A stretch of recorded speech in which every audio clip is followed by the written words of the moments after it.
Thank you so much, Erica, and the Berkeley Reparations Coalition and all the other organizations that you are part of.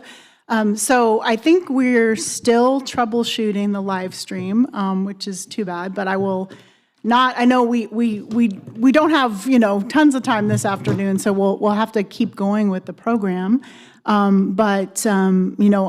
really appreciate just the honesty of just, we have to be honest about our history. I actually have a background where my grandparents on both sides were working class, and both were part of, redlining and real estate, and that's how that wealth was hoarded in the white community. Are we live?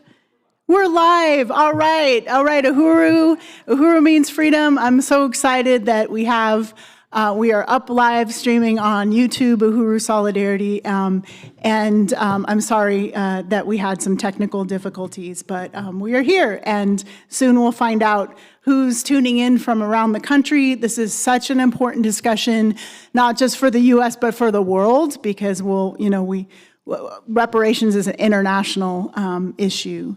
So I'm going to bring the panel up to the stage, and they'll each have 15 to 20 minutes, and then we'll open it up for Q&A.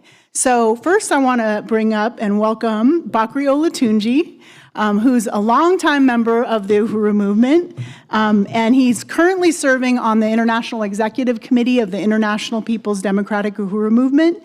Bakri organized throughout the San Francisco Bay Area and Oakland for years, coordinated work with Uhuru Foods and Pies, also built the Little Bobby Hutton Freedom Clinic, as well as the African People's Child Care Collective, and he was part of a community control of housing initiative in Oakland, which changed the face of Oakland, as did all the other programs that he created. And he's now located in Sacramento. So warm welcome for Bakri. Next, I want to introduce who I just met. Very pleased to meet Chris Lodgson, who's a lead organizer with the Coalition for a Just and Equitable California and the Sacramento Reparations Collective. He's been working for reparations and reparative justice for descendants of persons emancipated in the U.S. CJEC is one of 7 community organizations selected by the California Reparations Task Force to conduct community outreach and education for reparations. He helped write the final version of AB 3121. I think he has a hat that has that on it. Yes, that's amazing. And that is the law that created this first-in-the-nation reparations task force and agency. He's also a strong advocate for Black-owned businesses. Warm welcome for Chris, who came down from Sacramento also. Thank you so much. And then next on the panel, we have Kara Locke, and she's a Bay Area educator and leading member of Uhuru Solidarity Movement. She coordinates the Reparations Investment Company Donor and Investment Campaign, organizing white people with access to financial wealth, as well as people without access to financial wealth who just want to support this, to take a stand in repairing the economic and social damage of enslavement and ongoing exploitation of African people through the distribution of resources towards Black self-determination. And yeah, warm welcome for Kara. Thank you. So I'd like to bring up Bakri first, and just the question here today is like, what is reparations? What does that work look like in your organization? Tell us about it. Thank you. All right, I think everybody already has been informed of what Uhuru means, so I want to greet everyone again. Uhuru. I want to thank Wendy for the introduction, and to thank the organizers for this event, to the Social Justice Committee, and to the Berkeley Fellowship Church where we're at now, and to Uhuru Solidarity Committee. As Wendy said, I'm Bakri Olatunji. I'm a member of the International People's Democratic Uhuru Movement. It is a mass revolutionary organization that was formed in 1991 by the African People's Socialist Party. Some of you may be familiar with the African People's Socialist Party. It's been around since 1972 and is built with the understanding that African people need to move beyond protests and to begin to look towards self-government, to govern and be determined as we were before we were colonized. And that is the thing that, when I speak about the question of reparations, is speaking from the Uhuru movement that has particular understandings of reparations. And the question of reparations is always critical. It has never not been critical. It was critical when Germany had to pay reparations to those people that were affected during the Second Imperialist War. We saw the question of reparations with the Japanese here through the internment of the U.S. government. Reparations is always a question because it's about when human beings wrong other human beings, what it is that they're going to do to repair that damage, or what redress economically, politically is going to come about. And that question you're probably going to hear today, it's going to come in many forms. But I'm going to speak to it from the position of the International People's Democratic Uhuru movements. And in PDOM, as I said, is about doing work in the community. It was organized to go to the masses of African people who are the primary recipients of this, what we call colonial mode of production today. The conditions that you find in Oakland are no different than what you find in St. Louis for African people. And African people in St. Louis, they have this place called the Delmar Divide. And you have South St. Louis is the white community, lots of resources. The other side of the Delmar Divide is North St. Louis, where you have the African community, abandoned buildings, impoverishment, police brutality, yada, yada, yada. You see it no different in Oakland. And you can say that the majority of places around this country. And that is what we have come to understand as a colonial reality that African people are born into and suffer for the majority of our lives. When I first came in contact with the Uhuru movement in the mid-'80s, I had no understanding of what reparations was. It didn't take long being a part of this movement to understand what reparations meant. And it's not just something where someone's going to pay you anything. It comes to an understanding of knowing who you are and what has happened to you. Why are the conditions you're experiencing in the community the way they are? Why are the cupboards bare? Why don't I know certain things at the school in East Oakland that they're learning in Berkeley? And, you know, these things I did not know until I met the Uhuru movement, but the education came swift. And it's the kind of political education we want other people, particularly Africans, to know, because that is where we're going to win the reparations, when the majority and the masses of our people come to this understanding of what we need to do. And we have to overturn a system that was founded on our impoverishment. In the 1980s, the African People's Socialist Party said, I think Wendy mentioned it earlier, that we said then that we would make reparations a household term.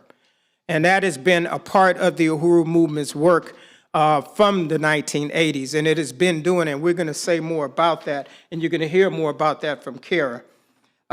Reparations is a revolutionary demand, and it is a demand that must be won with the masses of African people, and that's why we have an organization like the International People's Democratic Uhuru Movement that goes into the community to raise up the level of consciousness to people, to bring them back into political life. And most people in this room probably remember a young organization in Oakland 40, 50 years ago called the Black Panther Party, who were organizing in North Oakland and East Oakland and West Oakland. And these were young teenagers, young men and women who understood the colonial question, who raised up their fists and raised the Black Power cry. And this is what we saw right here in Oakland, raising up. And the thing about it, it was building breakfast for school children programs. It was building do-for-self programs, solving the problems of the people. What happened to the Black Panther Party? The United States government is what happened to the Black Panther Party. They called it COINTELPRO then, but it was the counterinsurgency. It was the attack on African people's rights for self-determination. They murdered little Bobby Hutton, April 6, 1968, right there in West Oakland. 2 days after, they murdered Martin Luther King in Memphis, Tennessee. This government does not want to see African people rise up to be conscious, to stand up in full stature and understand what self-determination looks like. And this is what we face every single day.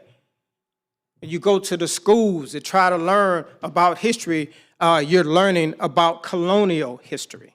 You're learning about how the slave master, I learned about Magellan and Pizarro and all these great conquistadors. And when I found out these were murderers and marauders and rapists and things like that, it blew my head, you know. You go to school for 12 years right here in Oakland, Bay Area. And it's like this kind of stuff has to stop. It has to stop. We have to go into the schools, we have to go into the African community, and we have to raise up the consciousness of people. As I said earlier, you know, reparations is supposed to be this repairing of wrongs that people have done. And I'm gonna speak a little bit on some of the violations that have happened to African people, which I think most people in this room know. And it's simply not to redress the violations of human rights. Because in the reality for African people, we were self-determined as a people. We were free before the colonizer came to Africa and put us in enslavement. We were free and independent people. We had self-determination. And that is what we want to return to. But we have to build a movement that is going to overturn that. And that's the thing we win, and we're not going to settle for anything less than that. And the thing is, before the onslaught, it just blows my mind when I think about where Europe was before the onslaught, before they came to Africa to steal human beings, to take human beings and make them chattel property, to treat them less than human beings. And I look at how Europe looked, you know, and I hear the chairman, Omali Yeshitela, who leads the Uhuru movement, who is the African leadership of the World Revolutionary Movement. He talked about how Europe was, the state of Europe in terms of the Black Plague, the bubonic plague, and just a third of the people had lost their lives. And they were living in conditions that really blew my mind, because I never heard of such a thing, you know.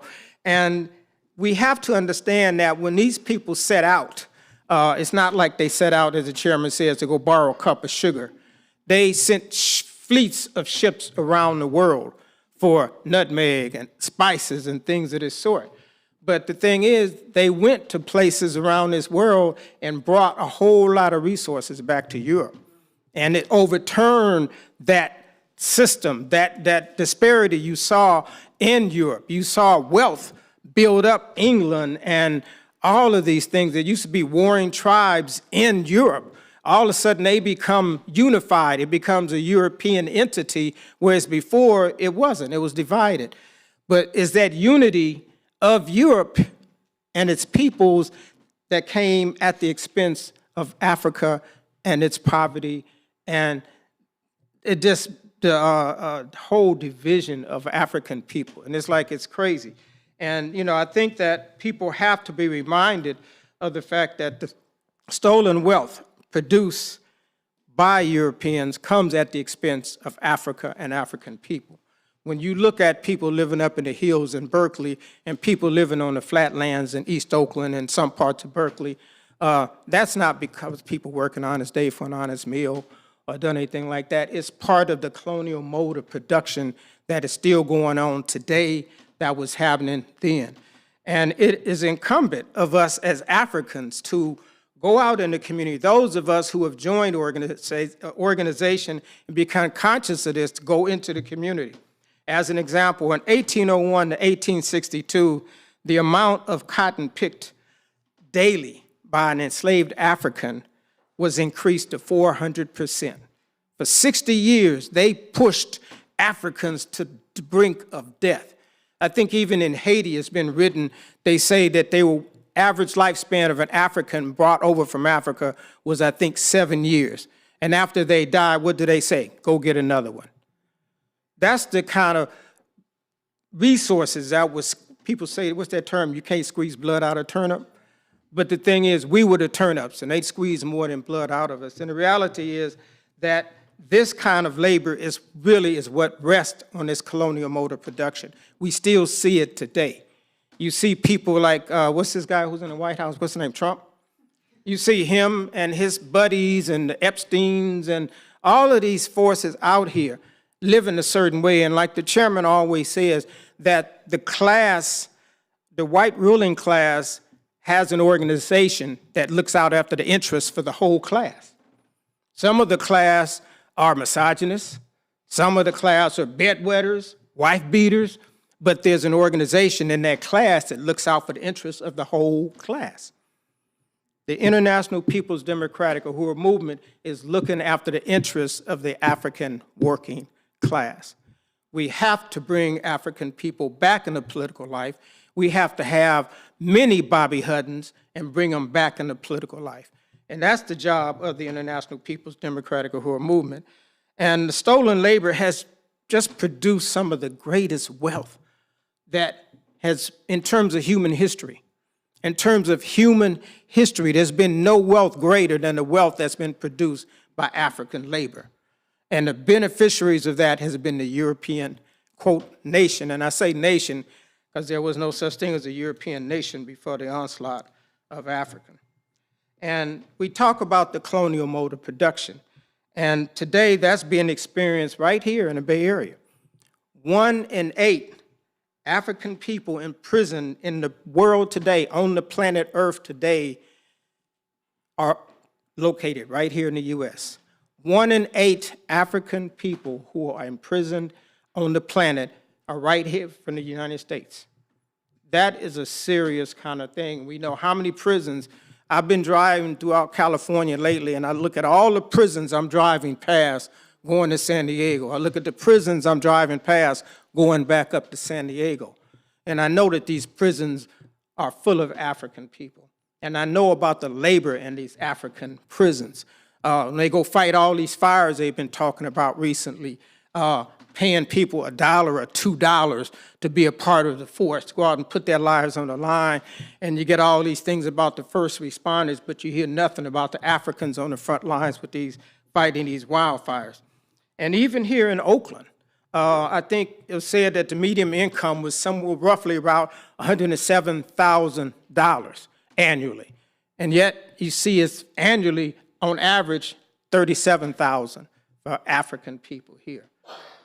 And that's untenable. And we can't accept anything like that. That's the reality that we face and that we live in right now. African people make up about 7% of the population right here in the Bay Area, but we are almost 30% of those killed by the police. And just because you don't hear about it, just because it's not put in the news media, does not mean it's not happening right now. And for those that are not killed, they ran up in the police department, they ran in the ground every single day. All you got to do is go down in the community and you see it every single day. And the Uhuru Movement, under the leadership of Chairman Omali Yeshitela, and the Uhuru Movement has put revolution back on the agenda as the only solution. The way we're going to get reparations is that we're going to have to organize to take back what was stolen from us, and that's our ability to be self-determined. And that comes in a lot of forms. In 1982, the African People's Socialist Party put forth the World Tribunal for Reparations in New York, the first of its kind, and for 12 consecutive years had reparations tribunals throughout the United States. And that really put reparations out there in a big way. In 1984, they organized the African National Reparations Organization. We had came to the conclusion then in 1984, $4.1 trillion was owed to African people for our labor then. And I'd imagine for those mathematicians in the room that if you calculated that 4.1 trillion then is much, much more now. But the thing is, the reality is it's not really about the money. Because even during the slave trade, we can talk about the wealth that they made and the commodities that they had. The number one commodity was African people. They made a lot of money off cotton and a lot of other things, but the reality is the African people is the biggest resource that they had then that they have now. And also, Uhuru movement has put reparations on the agenda at a lot of the electoral campaigns that we've been involved in. 2017 in St. Petersburg, Florida, we put reparations. People ran on a reparations ticket in Florida. So we have been doing the work for the last 40 years, not just talking about it, but building reparation, winning reparations, and making things happen. Today in St. Louis, we have a Black Power Blueprint project, and you guys can look it up. Please do. And if you have the ability to go to St. Louis, go to St. Louis. You can see for yourself. As a matter of fact, we're going to be having, I know you're going to say something about it, but we're going to have what we call an African People's Socialist Party plenary. And a plenary is a planning session to sum up the work that you've laid out and to lay forward the work that you're going to be doing in the next period. And it's going to be open to anybody who wants to come to St. Louis. That's April 17th to the 19th, and I just wanted to say that. But today in St. Louis, we have a Black Power Blueprint project on the ground right there in St. Louis, and it is some beautiful projects. You heard Wendy speak about being a part of Uhuru Foods and Pies. The work that we've done and the work that's been put in there is, you have to see it to believe it. And some people here in the Bay Area might even know about Uhuru Foods and Pies because we were out here for many years selling the pies, but now we're in St. Louis selling those same pies. And I just want to, say that the real reparations fight is winning the masses of African people to take on the responsibility of taking back the stolen resources, of winning back the ability to be human beings, be respected as human beings, and not looked upon as numbers or as descendants of people. And I'm really irritated by the whole thing of some of these reparations things about you have to be a descendant. All African people are due reparations. Uhuru.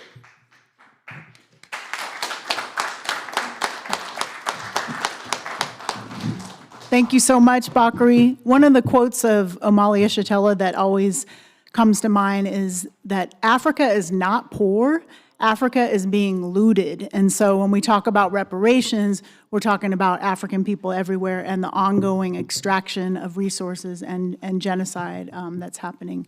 So I really appreciate Bakri for that presentation. I also just quickly want to shout out some of our viewers online. We got Janet from Tacoma, Washington. We got Susan from Boston, Massachusetts. We've got Virginia from Louisville, Kentucky. We've got Muerto to Imperialismo from St. Louis. So yeah, right on. Everybody's waving at you. I'm not sure if they can see you, if you can see them waving, but we're really glad that you're here with us in Berkeley, California. So next, I would like to bring up Chris Lodgson. I'm really pleased to have just recently met him and learning about his work with Coalition for a Just and Equitable California and all the reparations he's working on from that angle.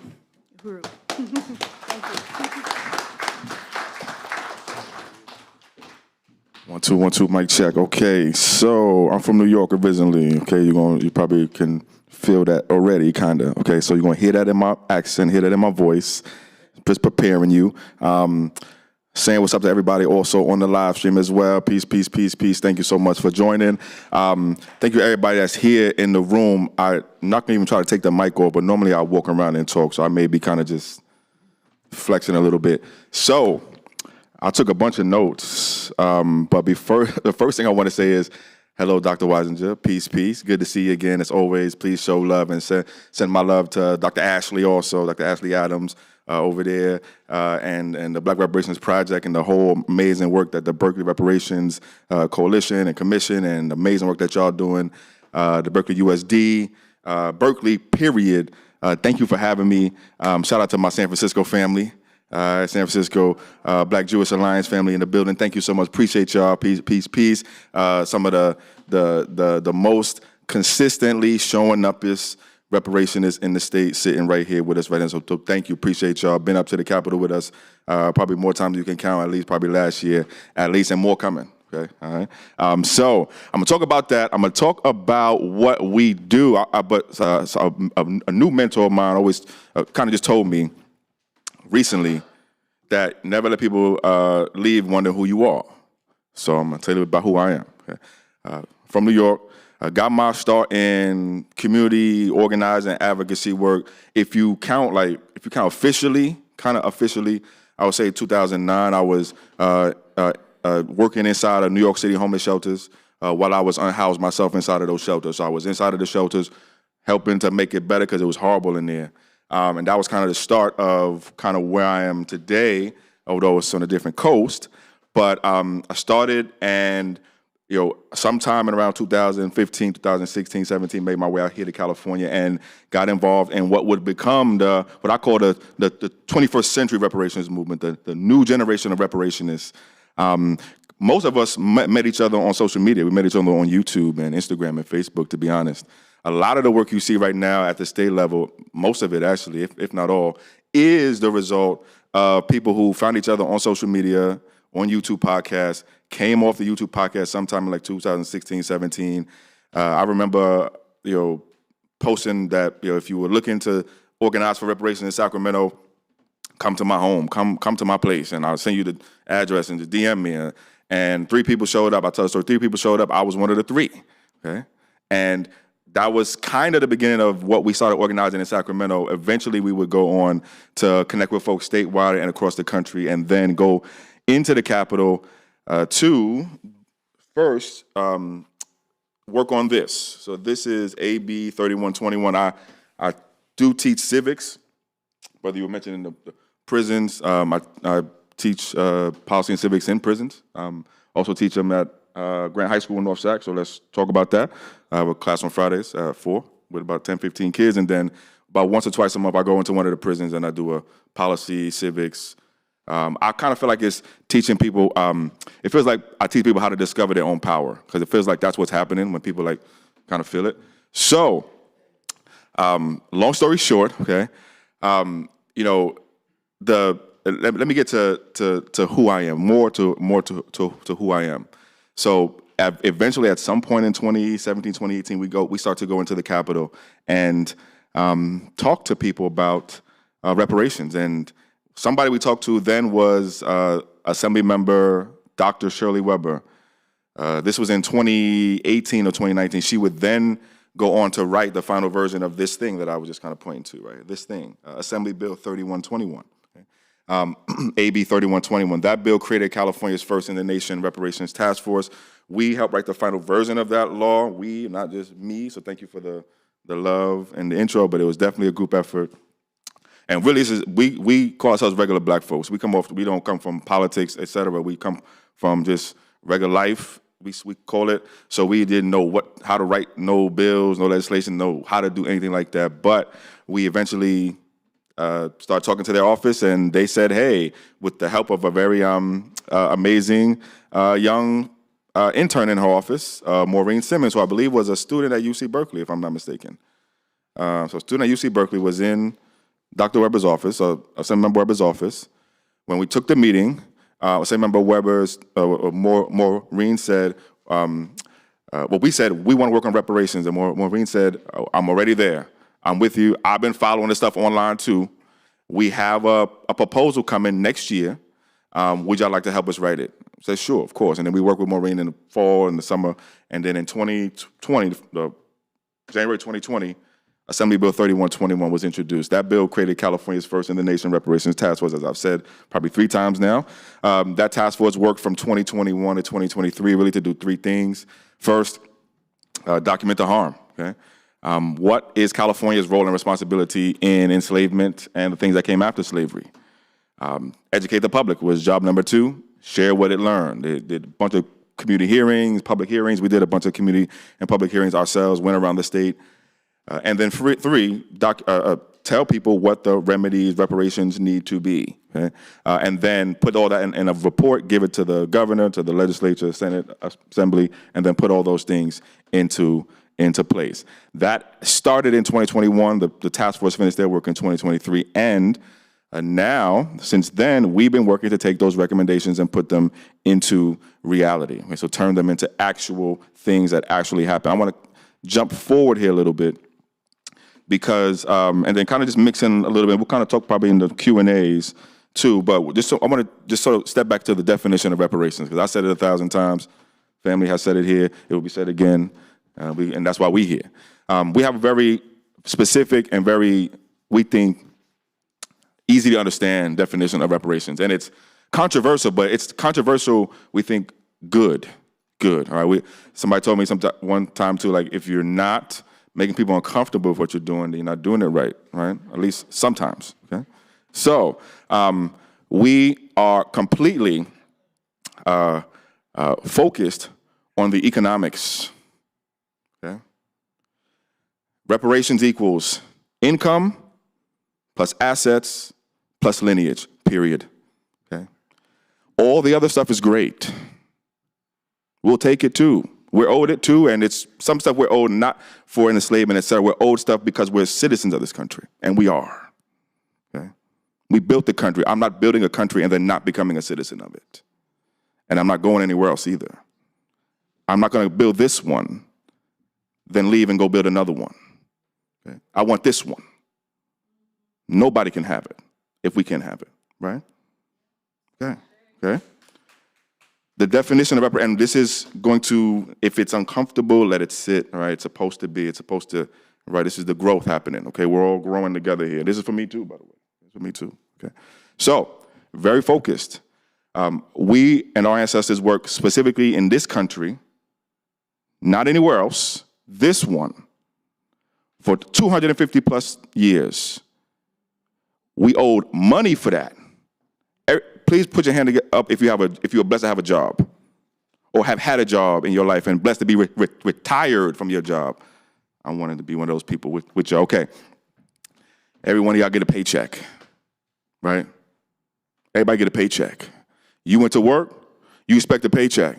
Okay? If you don't get your paycheck, there's a problem, right? Not just for you, but for the people who didn't pay you. They owe you money. Okay? They have to pay you back money. Okay? Period. Okay?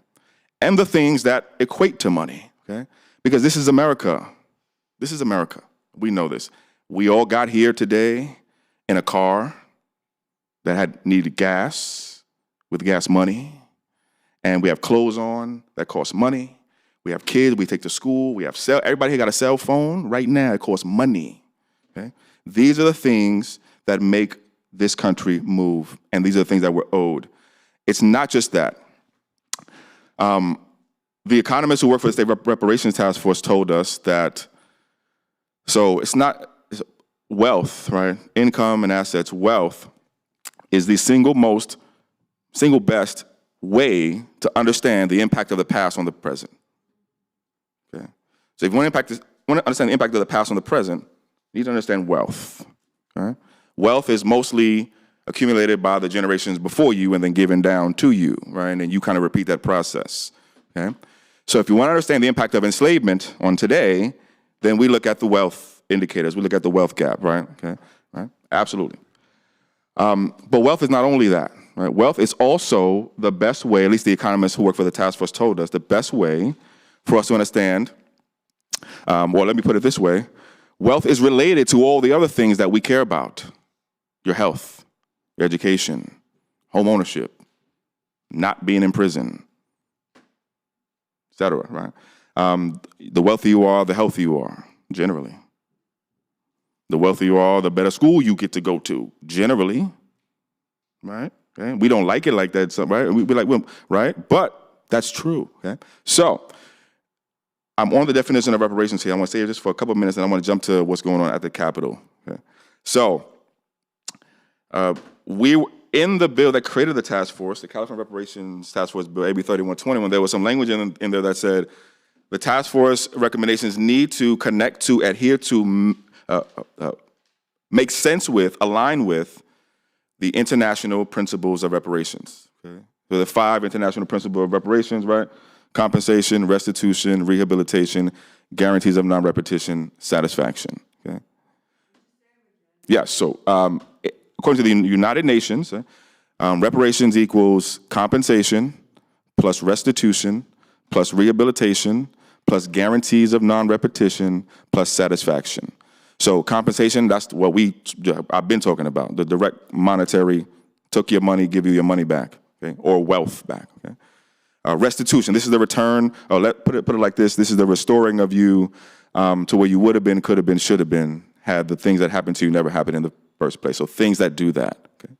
Rehabilitation, these, you could think of things as free healthcare, free medical services, free legal services, things that help rehabilitate your community, things like that. This is according to the United Nations, right? Satisfaction. People think of things as the more symbolic things, right? So the public apologies, right? The education, changes in the education. I don't think of those as completely symbolic. I think those have some meaning, minus the apology, if you ask me. But they're there. Okay? And then finally, guarantees of non-repetition. Changing of systems and laws so that the things that happen never happen again. We have flipped this. This is what we were told that we had to do. Okay. By the way, and so now we are, we have taken time to re-examine this, okay? And say first, we will say what we want the reparations to be. Okay? Those of us who are the descendants of the people who built this country, descendants of people emancipated from chattel slavery in this country. The only country we can make a legal claim to, actually, in real life, the only country we can make a legal claim to right now is the United States government. We, the descendants of those who were enslaved in this country. This group of people, right? Those of us whose ancestors built this particular country. Compensation, restitution, rehabilitation, guarantees of non-repetition, satisfaction. We've said we're going to decide what we want instead of allowing the United Nations to tell us what they want us to have. The United Nations is not the example for us to follow. You can ask 1,000 countries. Many of the countries that we including in the African diaspora, have real problems with the United Nations. Have pillars across the world, United Nations, World Bank, all the, right? Y'all know this story, okay, right? Generations of theft of people, okay? Let's keep it real too. The United Nations is run by the United States. Let's just be real, okay? The United Nations has been run by the United Nations has been run by the United States probably since it started. Okay, we created it, didn't we? Okay. So we're not taking orders from the United Nations, but that's partly why we're not taking a definition of reparations from the United Nations, but also probably why we're now rejecting it, but also, let's take a look at one of these 5 things, guarantees of non-repetition. Who can guarantee non-repetition? Who can guarantee non-repetition? Okay. The way that they told us, it's the thing that did the thing can guarantee you that it's not going to do it again. Okay. We say no. We say we will guarantee our own non-repetition, and this is more connected to the self-determination work. Okay? It's absolutely connected there. Okay, the definition of reparations matters. Let me talk about the Capitol. So I just want to, first of all, in 2024, there were about 20 bills introduced at the state Capitol based on the recommendations from that reparations task force report that was created in the AB 3121 thing that I was talking about. Okay. About 20 bills. Maybe about half of them got to the governor's desk. We didn't call any of those bills actual reparations bills, to be quite honest. They were great things to do, most of them. But to us, again, we have a very specific definition. We're talking about direct compensation. We're talking about financial assets. And we're talking about lineage eligibility specifically. When I say lineage, I mean lineage eligibility specifically. All right. There's no way to operationalize a racial eligibility in real life for us, like for me. When I walk into the Capitol building and I talk to the attorneys and I tell them I need to make an eligibility a claim and a part of this legislation and a process, a part of this legislation, the last thing they want to hear from me is make it based on somebody's race, okay? Because they cannot put it in there legally, okay? That is just the fact that I walk into every day at the Capitol. I'm in the Capitol every 2 days, in the Capitol building every 2 days. So, what's going on at the Capitol now? Okay. I mentioned 20 or so bills introduced in 2024. About half of them got to it. I got take less than that. We didn't call them reparations, all right? But something very important happened in the end of 2024. We recognize as advocates and community people, right, that some of the biggest challenges, if not the biggest challenge to achieving reparations legislation in real life in 2025, in 2026, in my lifetime and your lifetime, okay, is that we don't have the right people in office. We don't have the right people leaders. People leading. We do not have the right people in power. Okay. Now, if we didn't know that before, we knew that very, very in our face on August 31st of 2024, when several of the very important bills that we had one step away from the governor's desk were blocked by members of the California Legislative Black Caucus. Okay? Some of the same people who are talking about right now protecting democracy and complaining to me about Donald Trump. Okay? The same people. Okay? In 2025, these same individuals then advanced other bills that did some very bad things, we think, to the reparations direction of the state. Okay? They they passed a bill to do another study. Okay? 3 to 5 year study this time. Okay? All right?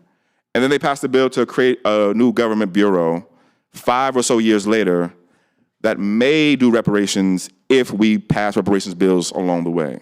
Okay? So that's part of what happened. What also happened is the governor vetoed a bunch of other bills that some people wanted to get done from the reparations task force report. The governor vetoed a bunch of bills last year. A bill that would have, if you were a descendant of somebody who was enslaved in this country and you were a youth, you would have gotten a preference to go to college. The governor vetoed that. He vetoed the bill to say if you were a descendant of somebody who was enslaved in this country and you were applying for a professional license in California, you would have an expedited license path. He vetoed that. He vetoed the bill that would have carved out, a percentage of our state's like housing assistance fund for descendants of those who were enslaved in this country. He vetoed that. And probably about 5 other bills. The bills he signed were more study, and more government bills. Okay. So I have to say, I was going to say this in the beginning. It's in my notes. Right now, you can go to our website, right? www.cjec-official.org. All right? On our work page, we just released our 2026 policy proposals. Okay? We have a list of policy recommendations that we're advancing this year. All right? And our year has just started, right? The deadline to introduce new bills is February 20th. That means the starting line is February 20th. And we've got until October to get reparations laws passed. Please go to our website and help us do that. Thank you. Thank you so much. Another round of applause for Chris Lodgson. Really appreciate the work that you're doing. No more studies. I just want to lead. That got me fired up. Let's say reparations now. When I say reparations, you say now. Reparations. Now. Reparations. Now. No more studies. We've studied enough. We've got the information. So next, I want to quickly bring up our last speaker, and then we're going to open up after her presentation for Q&A. I think at this point, I'm supposed to have a clicker. It's right here. And then the slides for Kara, and I really want to appreciate Kara Locke, who is the Reparations Investment Company donor and investor campaign coordinator. So come on up, Kara. Okay.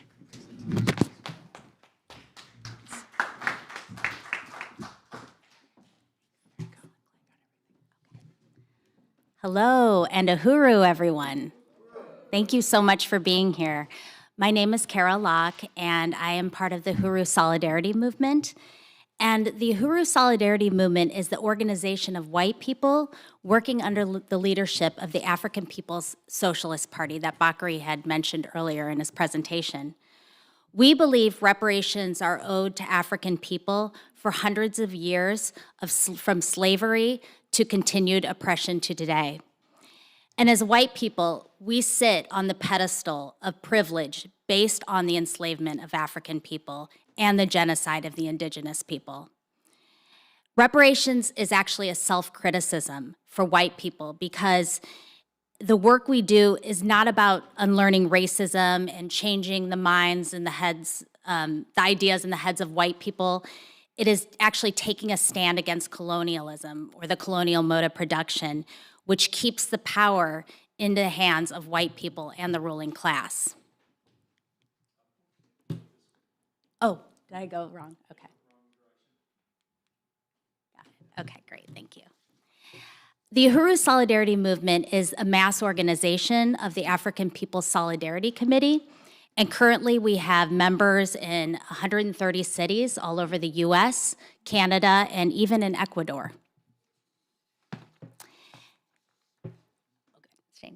I want to recognize and salute our leadership, Chairman Omali Yeshitela, who has been fighting for African freedom for over 60 years, and Deputy Chair Onazine Yeshitela, who is the brilliant mind behind the Black Power Blueprint, which I will be discussing later on in this presentation.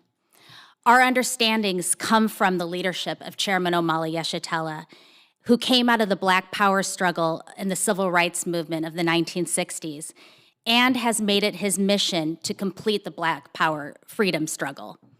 One of Omali Yeshitela's goals from the very beginning was to make reparations a household word and take it out of the purely legal or academic settings and make it a demand of the masses of the African people. Today, it's clear that this goal has been achieved. We have the California Reparations Task Force, and the African Union calling for reparations for colonialism, declaring that in 2025 as the year of reparations and African heritage. And the 2025 African Declaration on Colonization, officially known as the Algiers Declaration, that is classifying colonial-era acts as crimes against humanity and advocating for reparations. Chairman Omali Yeshitela has defined reparations as a revolutionary demand, as Bakary had mentioned. Reparations is tied to the struggle for African economic self-reliance versus what the chairman calls welfare slavery. As you can see from this picture, for decades, the party has stood for reparations. For white people, if we want to take a true progressive stand for reparations to African people, then it cannot be on the terms that we, as white people, define. But we can take a principled stand by working under the leadership of the African working class that is leading their own struggle. For white people, it is to take a stand of solidarity with African self-determination. We are taking responsibility for our legacy, benefiting from this system by uniting with African and all colonized and oppressed peoples. Chairman Omali Yeshitela's powerful quote is from the book Overturning the Culture of Violence by Penny Hess, and it's actually for sale in the back. And it states, "There is an inescapable dialectic, a unity of opposites to be found in the emergence of Euro-Americans as the subjects of history and Africans and other becoming its objects. Clearly, there is an inescapable relationship between the great wealth of the white world and the impoverishment of the rest of us, upon whose backs the entire intricate capitalist edifice and capitalist activity rest with ever-growing anxiety." And that was a quote from Chairman Omali Yeshitela in Penny Hess's book. So reparations is about repairing the damage of colonialism. It's not charity. It's material solidarity with African-led movement for a creation of an independent, anti-colonial, liberated Black working class economy. It is a stand against colonialism. And the party actually built the Solidarity Movement in 1976 to bring the struggle of reparations to the white community. And as you can see, in the SF Bay area, has raised that demand for reparations and held annual marches against genocide, as seen in this photo, and many other events that we've attended advocating for reparations and talking to white people about reparations. So the Uhuru movement is an international movement with organizers all over the world, Africa, Europe, Asia, and the Caribbean, and more. Its headquarters today are in North St. Louis, and the party moved to St. Louis in 2014 during the rebellions after the murder of Mike Brown. And it has been working to go beyond protest and build political economic power in the hands of the African working class. That is, building an independent, anti-colonial African economy called the Black Power Blueprint, which is happening now on the ground in St. Louis. It's actually transforming the predominantly Black working class neighborhood of North St. Louis by building economic and community-based programs such as the African Independence Workforce Program, where Africans coming out of the colonial prison system will be able to find housing, job training, and employment. A basketball court that is open to the entire community, an Uhuru bakery and cafe that contends with the city-inflicted food desert, a farmer's market, a community garden, a doula training center, and the new initiative, the Reparations Investment Company, which is an affordable housing program that you're going to also learn more about in this presentation. That's why the main work of the African People's Solidarity Committee and the Uhuru Solidarity Movement is reparations, to return the stolen resources and hoarded wealth that go directly to all these programs. I also wanted to mention the beautiful Uhuru houses where the community can go for education, entertainment, and activism. Currently, we have 3 active Uhuru houses, including one right here in Oakland, as well as St. Pete, Florida, and St. Louis, Missouri, where the Black Power 96.3 FM radio station and the Burning Spear newspaper operate. So, what makes all these programs significant? They are part of the anti-colonial strategy for Black Power. As Chairman Omala Yeshitela says, the Black Power Blueprint is a struggle for African community, economic, and political power. It is against the system that is responsible for our poverty and our powerlessness. This is about African people taking power over their own lives, and that is what makes this project unique in the world. There is nothing like this. This is the most positive and transformative thing happening today. Better yet, it's a literal blueprint that can be replicated in every city where African people live under oppressive conditions. So I'd like to show you this little video, and it outlines all the work that has actually happened with the Uhuru movement in 2025.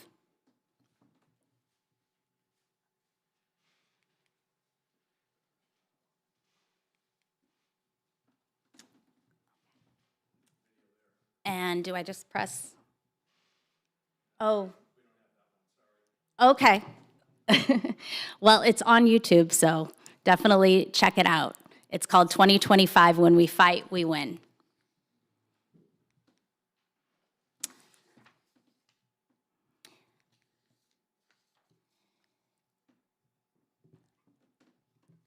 Okay, great. So now I'd like to tell you a little bit about the Reparations Investment Company that I mentioned earlier. And this is actually the Black Power Blueprint's exciting new project. The Reparations Investment Company is a bold, transformative initiative in North St. Louis to create renovation that contends with gentrification. The Reparations Investment Company, I'm pressing oh, there we go, okay. The Reparations Investment Company is aligned with the Black Power Blueprint's broader community development ecosystem, strengthening long-term sustainability. It is reversing the displacement caused by gentrification and generate the resources to build African communities' economic infrastructure. Our mission is the Reparations Investment Company acquires, renovates, and stabilizes distressed housing and community assets in North St. Louis, reclaiming development in the hands of Black people who have lived in this community for generations and produce genuine community-driven revitalization as a positive alternative to gentrification. So this is about repairing the damage of generations of colonial neglect and deterioration of the infrastructure. As we know, gentrification has been ravishing the African and indigenous working class communities for decades. As seen right here in the Bay Area, Oakland went from a thriving African cultural hub, making up 47% of the population before 1980, to 21% today, yet still making up the majority. African people are still making up the majority of the unhoused at 53%. That's why the African People's Socialist Party organized Measure O in 1984, which was a community control housing initiative to put a cap on rents and give power to the tenants. Today, the Reparations Investment Company and Black Power Blueprint is the answer to fighting gentrification. North St. Louis is filled with thousands of abandoned properties left to rot by deliberate city policy, not by accident, but by design, as part of a plan to push the Black community and gentrify their neighborhoods. That's why what's happening in North St. Louis with the Reparations Investment Company and Black Power Blueprint is a blow to gentrification everywhere and gives the knowledge, the tools, and the momentum to African people to contend with it wherever they live. As I mentioned, this is the problem. North St. Louis has been targeted for decades by disinvestment, predatory, one-sided development, and a system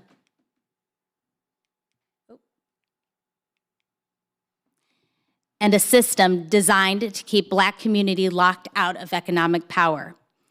Too often, so-called revitalization is another word for gentrification, which means raising housing costs, pushing Black residents out, and transferring land and wealth into outside hands. The result is a cycle of displacement and extraction, where development happens at the expense of the African community, not under its leadership. That's why this is the solution.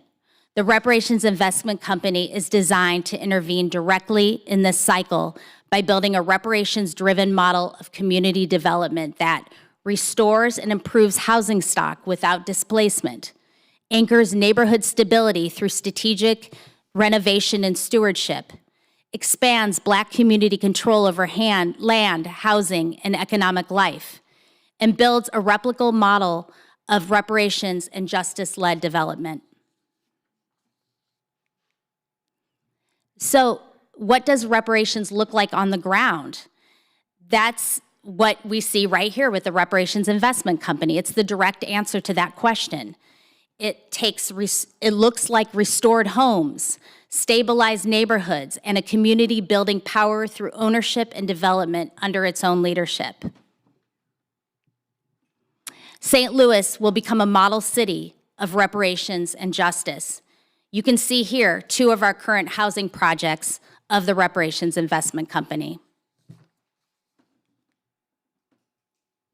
This property is actually being developed into a 4-plex apartment building designed to expand access to stable rental housing in North St. Louis,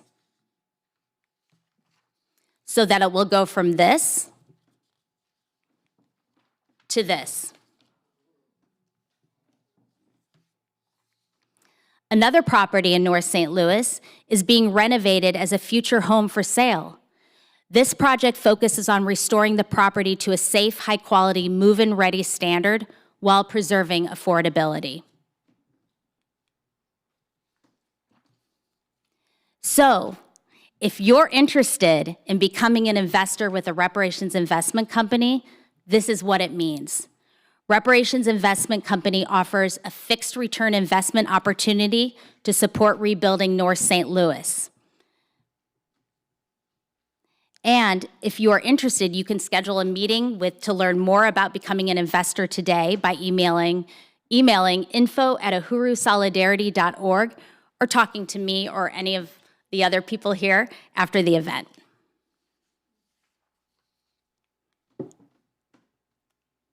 And the great thing is, you don't actually have to live in St. Louis to get involved. You can be an investor from right here in the Bay Area. You can get involved anywhere by doing the work that we do in the Bay Area, organizing other people for reparations. And you can invest, donate, volunteer, donate in-kind materials, and join the team. In addition to protesting the world as it is, we need to be involved in building the world we want to live in, which is what the Reparations Investment Company and Black Power Blueprint is all about. Reparations is actually a positive stand for white people and an opportunity to repair the damage. No more genocide in our name, and for us to join oppressed peoples of the world in fighting for a future of no oppression.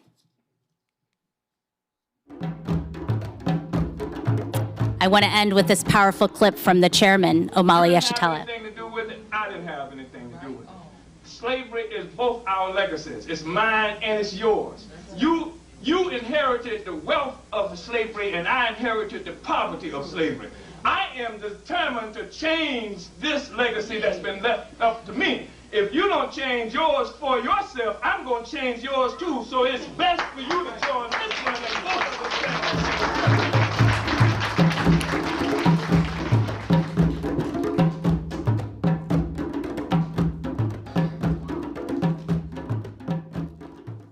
Thank you very much.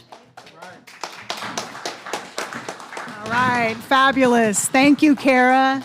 Thank you to all our speakers. I know that we always don't have a lot of time for Q&A, but I think we can go over a little bit. So I just want to open it up to anyone in the room. We actually have another mic. Oh, it's over here. So I can bring you the mic after I turn it on and open up the floor.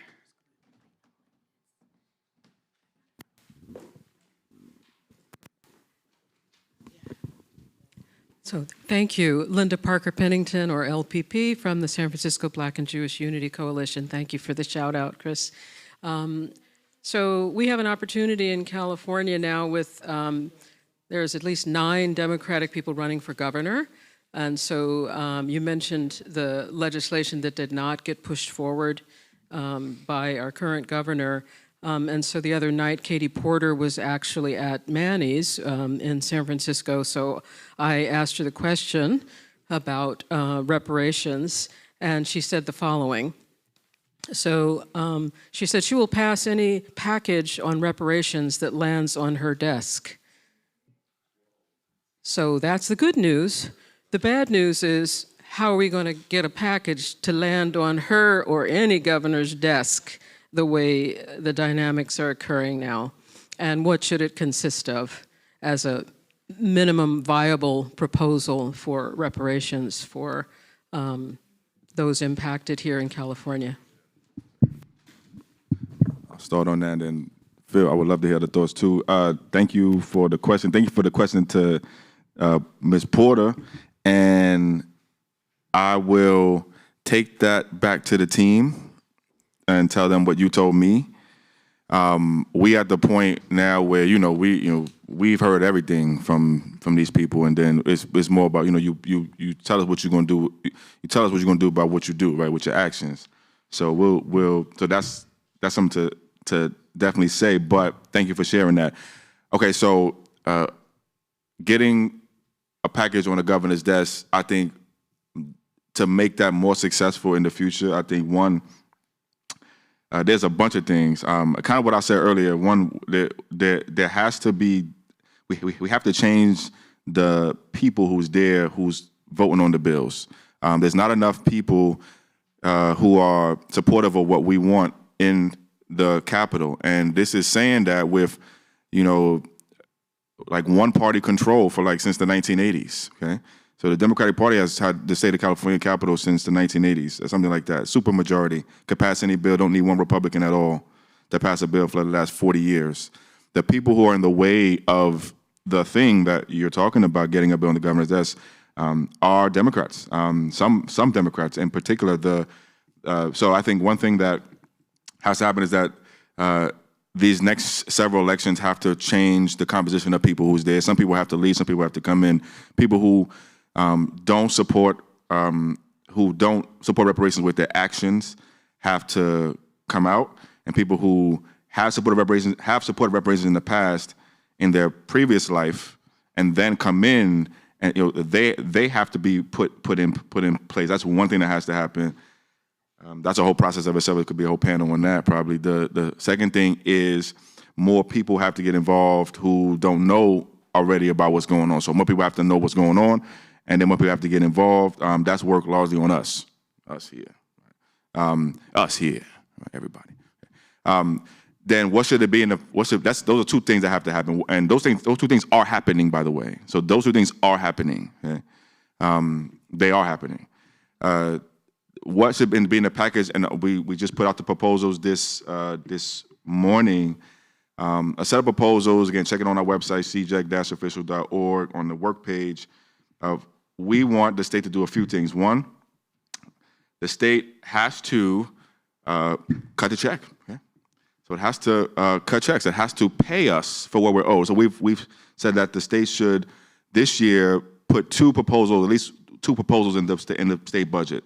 The first would be to create a direct guaranteed income program for seniors who are descendants of those who were enslaved in this country, starting with seniors 60 and over. That honors the recommendation of the California Reparations Task Force, which said, cut checks, start with our elders first. So we're going to start with our elders first. That should be in the budget this year. That's what we want to see in the budget this year. That's what we want on the governor's desk. Also, we want to cut checks and put direct guaranteed income in the hands of and the pockets of some of our young folks, okay? Particularly some of our most vulnerable young folks. Those who are transitioning out of the foster care system, those who are unhoused in high school still, unhoused while they're also in high school. There are many of them. Okay? The idea we have is that, there's other pieces of this too, but the idea that we have is on our roadmap to reparations, in our first phase, we have several phases of this. In our first phase, we really want to do two things. We want to honor our legacy, our elders, and we want to secure our future, our youth. Okay? Right? So we're kind of coming from both ends. We want to start on both ends and kind of close in over time. Start with the most vulnerable first. So those two policies we want on the governor's desk in the budget bill this year. There's several others. We want to, we want a permanent fund in the state treasury for reparations, the California Reparations and Reparative Justice Fund. There was a bill to do that a couple years ago. We want that back in the budget this year. A bill to put a permanent fiscal infrastructure in the state, put a fund in the state treasury, and then put money in the fund. So the other thing is money in the budget. The one thing the governor did that we liked last year, he signed so we wrote a bill last year, Senate Bill 515. It got to his desk and he signed it. It tells every city and county, including this one, that they have to, for the first time ever, start to count people who are descendants of those who enslaved in this country as people. And this is going to cause some, I think, healthy friction here. Right? This is important for us. We have not been counted as people. If I go to your city hall, if I go to your county board and I ask them how many people in this city are descendants of those who were enslaved in this country, the answer is, I don't know, Chris. I don't know. Okay? Unacceptable for us.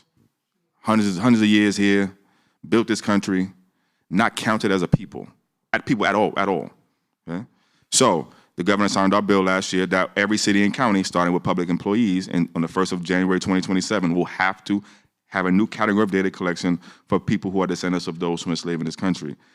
He signed a bill that we did similarly in 2022 that makes every state agency now have to do the same thing. We're starting to be counted as a people. So we have more stuff like this coming this year too. We want to see stuff like that on the governor's desk too. There's other things we have too. We have stuff that's focused on our women giving birth. We have stuff focused on intellectual property theft in the art space and the music space. They're all on the website now. There's more, but yeah, that's what we want to see, and some of how we get it. Thank you. Thank you. Right. Other questions? We got another question here. I have a comment and a question. This week, I think, or very recently, there was an article in the Chronicle by Joe Garofoli, the political editor, and he interviewed all the upcoming candidates for governor on the question of reparations. Did they support it? And the one who was most supportive was Tony Thurman. And some other people sort of waffled here and there.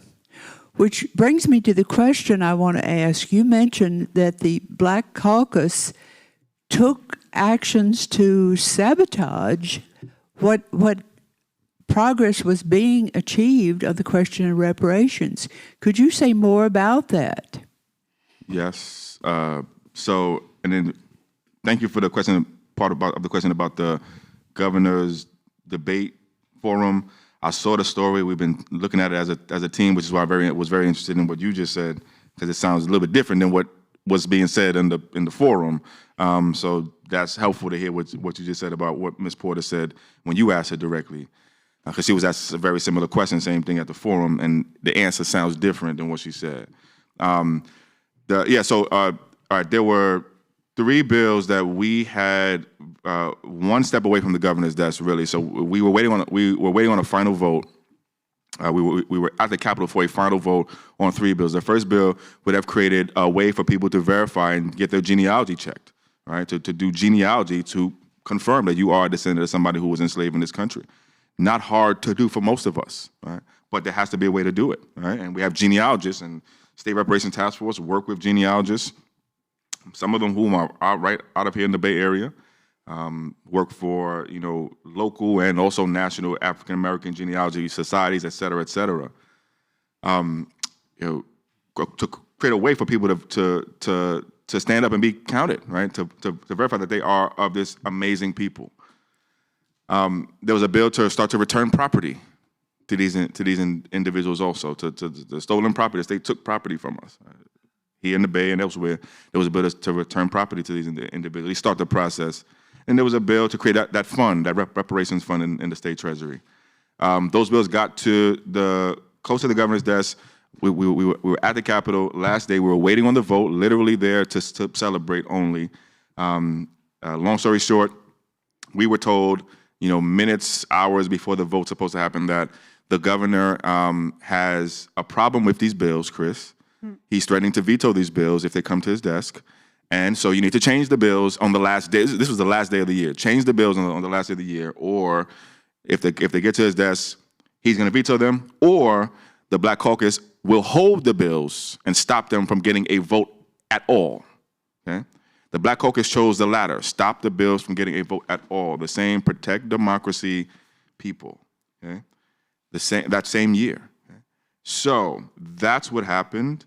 And that set off really a lot of the stuff that we see leading up to today. There's been probably 2 years now of political warfare, I have to be honest, and well-earned political warfare from people in the community who saw that as like treason, okay? Just like treasonous, politically treasonous. So partly why the answer to the other question was, what changes is some of these people have to go. There's just no excuse. You have to go, and new people have to come in. But that's what happened that day. There's more to say, but that's generally what happened. Thank you. Yeah, I want to see if Bakr, you want to address that question as well. Well, like I said, I think, I support other avenues in which to achieve reparations for African people, because no matter which way you cut it, we'll do reparations. For me, like I said, it's, when I look at these standards and I hear the things that, Chris is saying, it's like, when I think about going to the state and saying this is what we want, this is why we're laying it out, and you thinking you're going to get something from them, and the response that I'm hearing about, it reminds me of Trump and the Epstein files.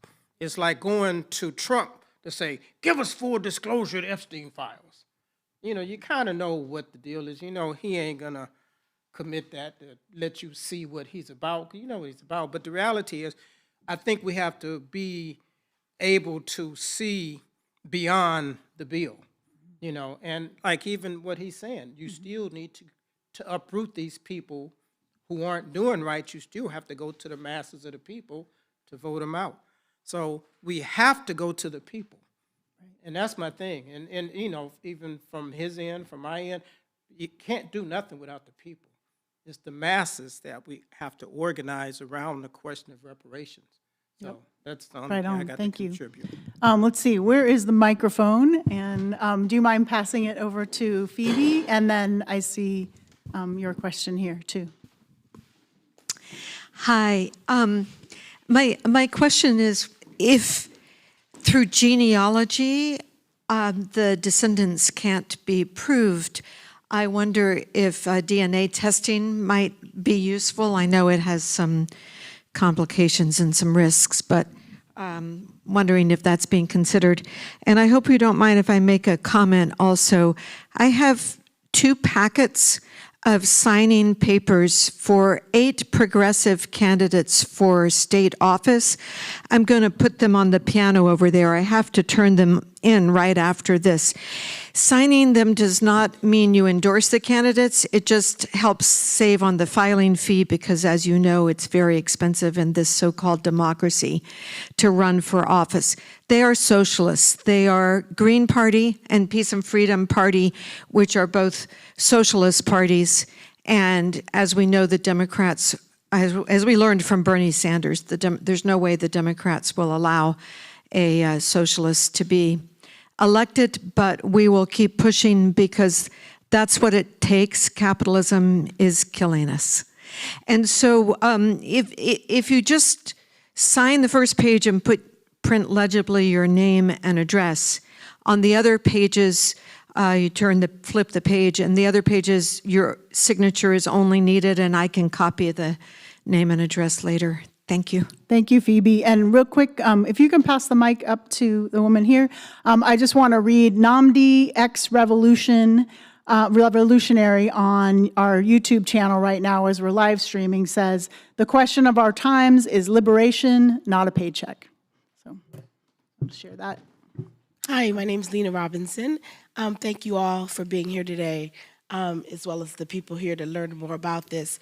I was really gratified to hear Dr. Weisinger talk about, did I say that right?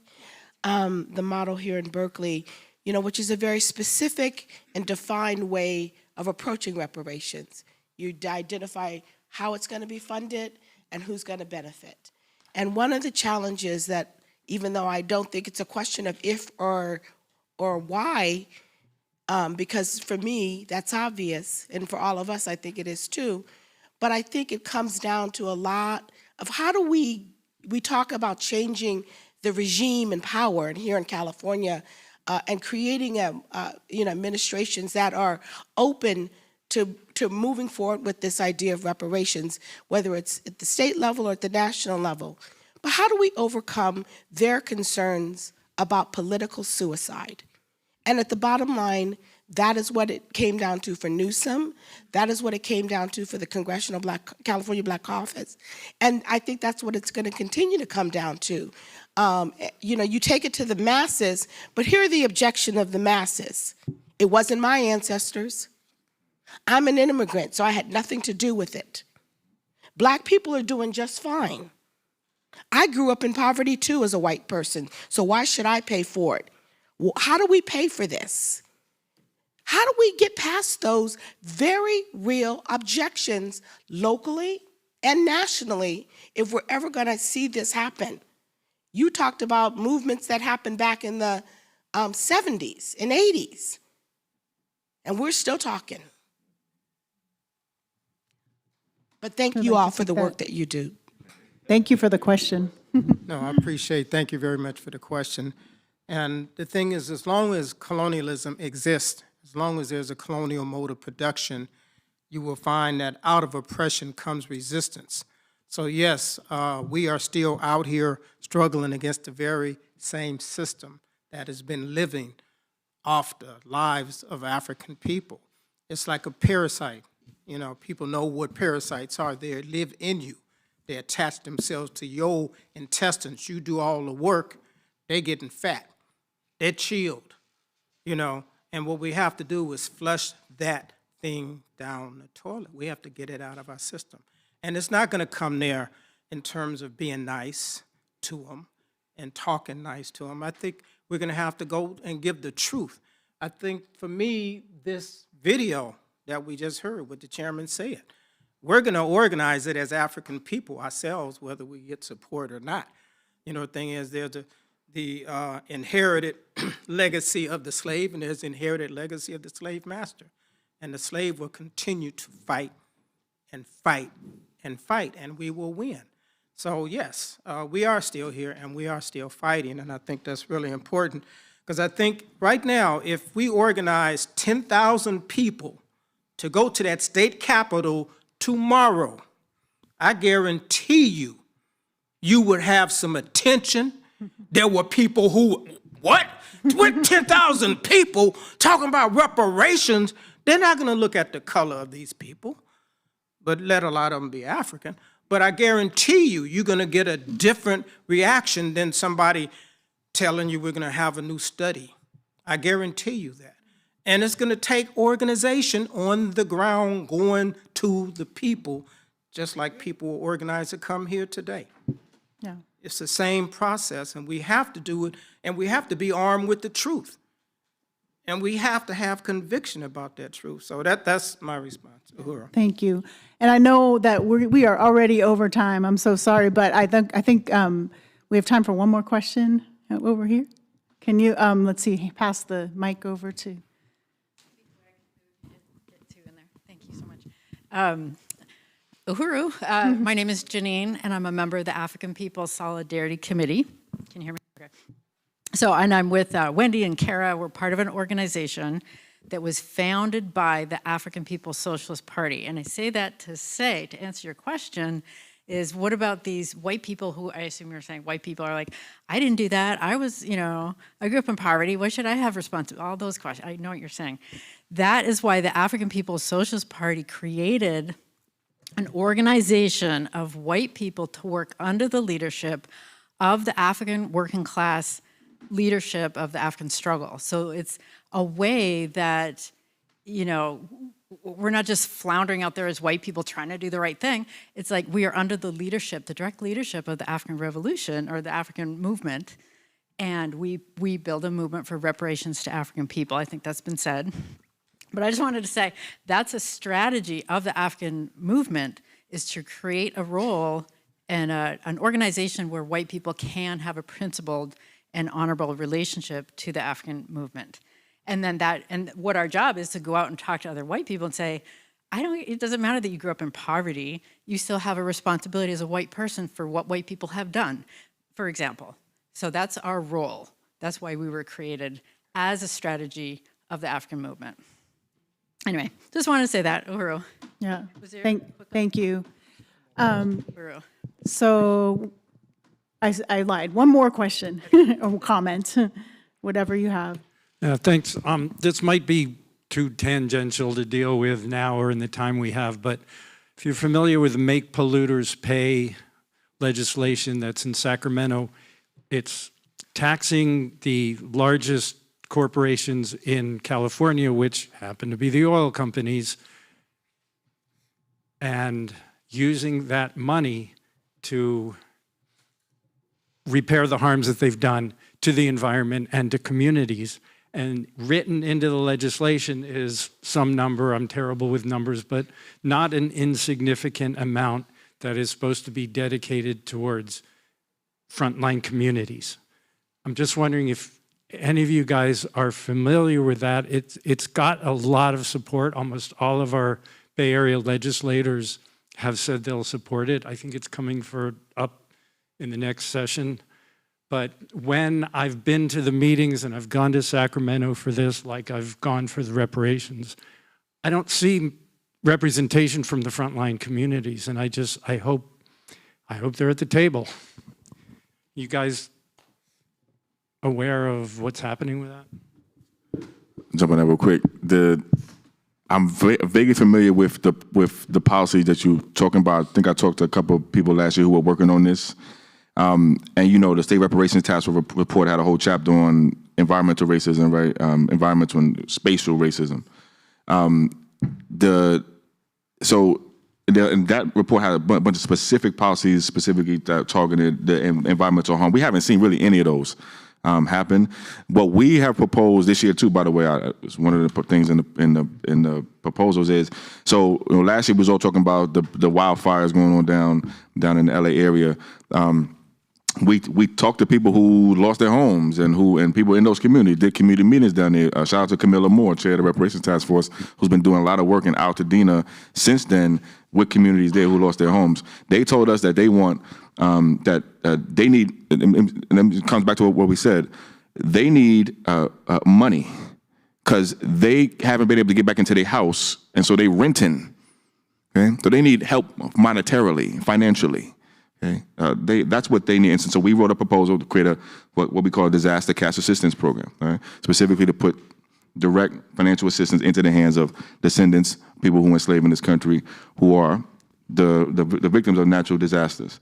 I like things like that. I'm a little close at the things that you're talking about, though, and more specifically, but this has to be an area that has to be focused on, if you ask me.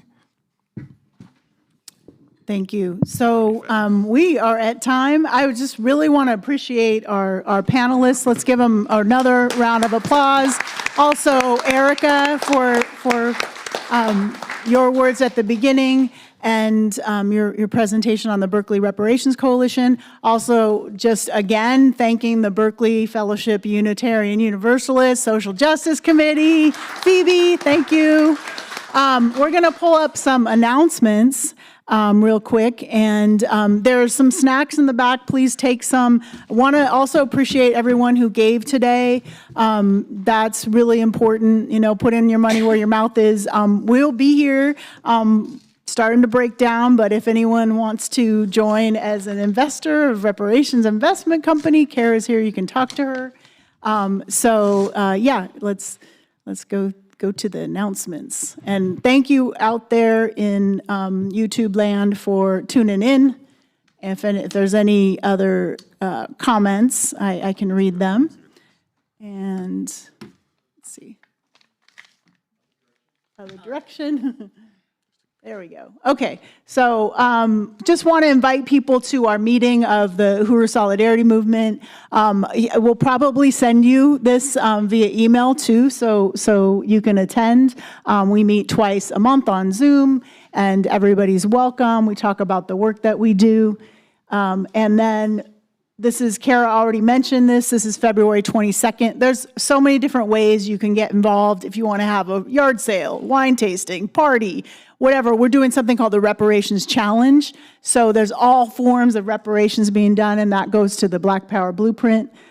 We also want to tell you about the African People's Socialist Party Plenary, which is a planning conference. It's happening in St. Louis. It's also online, but it's in April. So, you can do two things: get out there and see the Black Power Blueprint for yourself. It's so amazing. You have to get to St. Louis and also be a part of that historic conference. Also July, you can come anytime to St. Louis and get a tour. But July, there is a Reparations Summer Project that you can be a part of. So we invite you to those things. And Phoebe, I put a few things in here. I should have checked with you. But there is a signing party, so you mentioned that. It's still going on, so I wanted to include some of your announcements as well. So that's happening at the Mudrakers Cafe until 6 o'clock.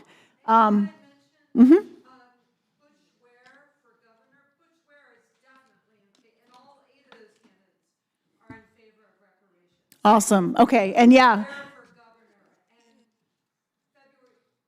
Yeah, so I got the Roger Waters, also Sammy Obeid. He's from a Palestinian comedian from Berkeley. He's going to be there.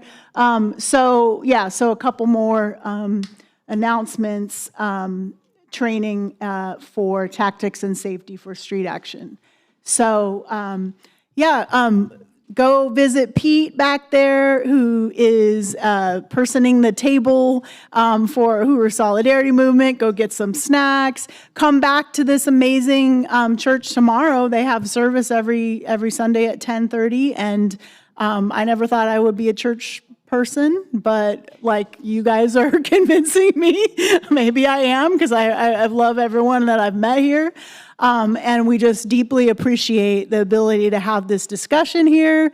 And I know it's going to continue, right? We'll have to do it over and over again until reparations are won. So I'm going to ask you to join me in a chant. We say unity through, and you say reparations. Unity through? Reparations. Unity through? Reparations. All right. Thanks, everybody.